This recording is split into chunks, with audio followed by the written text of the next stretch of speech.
Kannur പിണറായിയിൽ Congress office ആക്രമിച്ച കേസിൽ ഒരാൾ അറസ്റ്റിൽ. വെണ്ടുട്ടായി കനൽക്കര സ്വദേശി വിപിൻ രാജാണ് അറസ്റ്റിലായത്. വിവരങ്ങളുമായി കണ്ണൂരിൽ നിന്ന് നിഖിൽ ഉണ്ട്. നിഖിൽ, ഈ പോലീസ് എന്താണ് ഈ വിഷയവുമായി ബന്ധപ്പെട്ട് പറയുന്നത്?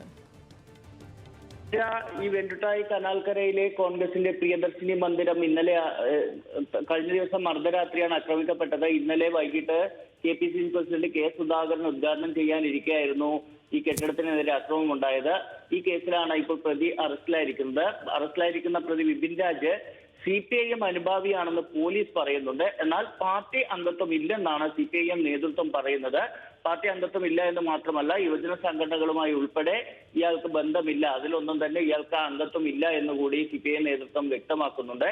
ഏതായാലും വലിയ രീതിയിൽ കോൺഗ്രസ് ഈ കാര്യം CPIMനെതിരെ വലിയ പ്രചാരണ വിഷയമായി എടുക്കുന്ന ഒരു സാഹചര്യം ഉണ്ടായിരുന്നു. ഇന്നലെ മുഖ്യമന്ത്രി പിണറായി വിജയനെതിരെ ഉൾപ്പെടെ K സുധാകരൻ അതിരൂക്ഷമായ വിമർശനങ്ങൾ ഉന്നയിക്കുകയും ചെയ്തു ഈ വിഷയത്തിൽ.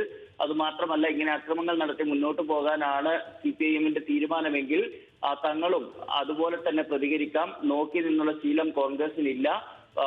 CPIMന്റെ ഓഫീസുകൾ തകർക്കണമെന്ന് കോൺഗ്രസ് വിചാരിച്ചാൽ ഒറ്റ രാത്രി 10 കോൺഗ്രസിന്റെ ചെറുപ്പക്കാരെ അയച്ചു കഴിഞ്ഞാൽ അത് നടത്താവുന്നതേ ഉള്ളൂ തുടങ്ങിയ പരാമർശങ്ങൾ ഇന്നലെ K സുധാകരൻ നടത്തിയത് വലിയ ചർച്ചയാവുക കൂടി ചെയ്യുന്ന ഒരു സാഹചര്യമുണ്ട്. അതിനിടയിലാണ് പോലീസ് ഇപ്പോൾ പ്രതിയെ പിടികൂടിയിരിക്കുന്നത്.